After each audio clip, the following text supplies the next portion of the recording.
and welcome to the Love Well Circle. My name is Christine Brock, and today is episode 1.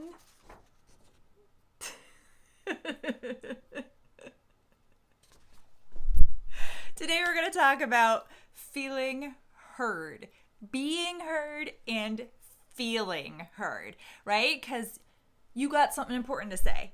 You have an experience, you have a knowledge, an understanding, something that is so valuable, and you want to contribute, right? You want to be able to share it, but it's not always received, and that stinks. Like, that's no fun.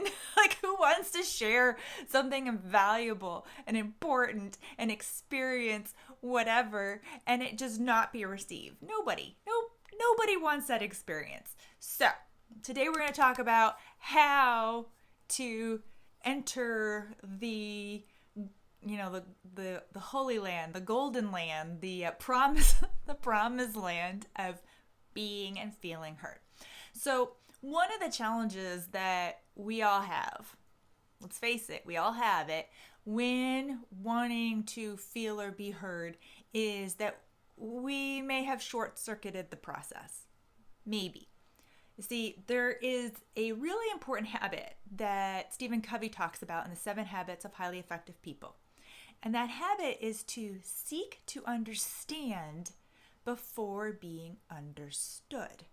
And so we have this important information, and I want you to understand because it's important, right? It's going to help you.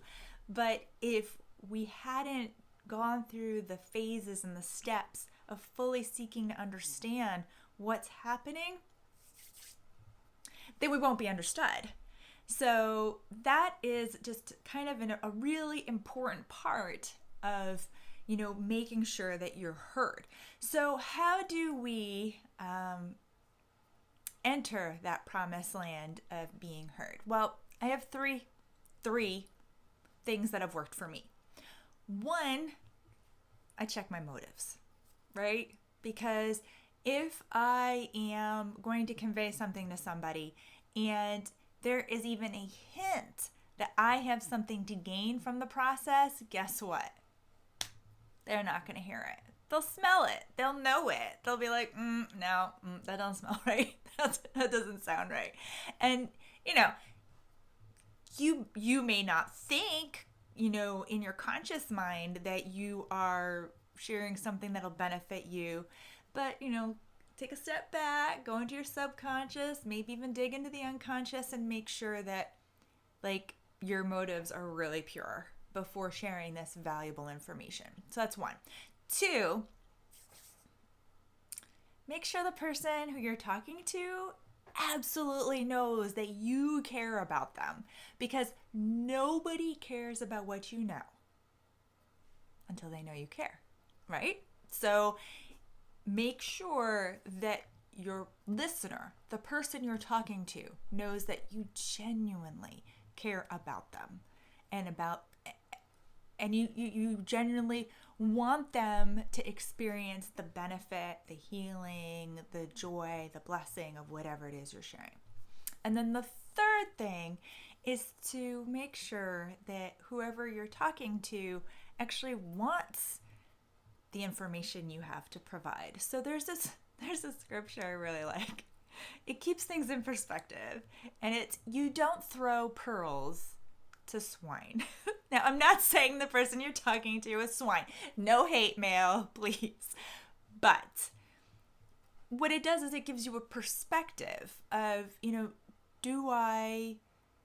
does the person I'm talking to really stand to benefit from what I have because they're in the right place to hear it? It could just be they're not in the right space. Too soon sometimes. Sometimes it's not the right message for them, not the right audience.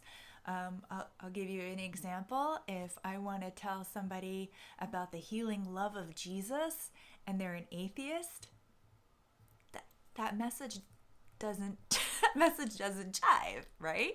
And I'm not saying that the person who's sharing or the person who's listening is the swine. I'm saying that whatever dynamic is at play is not going to be conducive to being heard. So that's something to keep in mind is, who are you talking to? So why is this my very first video? And I was really thinking hard about what should be my very first video. And I chose this topic because you may or may not know me, but you need to know that I genuinely care about you. I genuinely care about you experiencing joy, love, hope, healing, recovery in your life. I have experienced a lot of trauma in my life. I'm not going to go into all the details, but I will say, just for a point of reference, that in some very ugly times of my life, I've had counselors ask if I'd ever spent any time in a mental institute because the trauma that I had experienced was so intense. And I never have.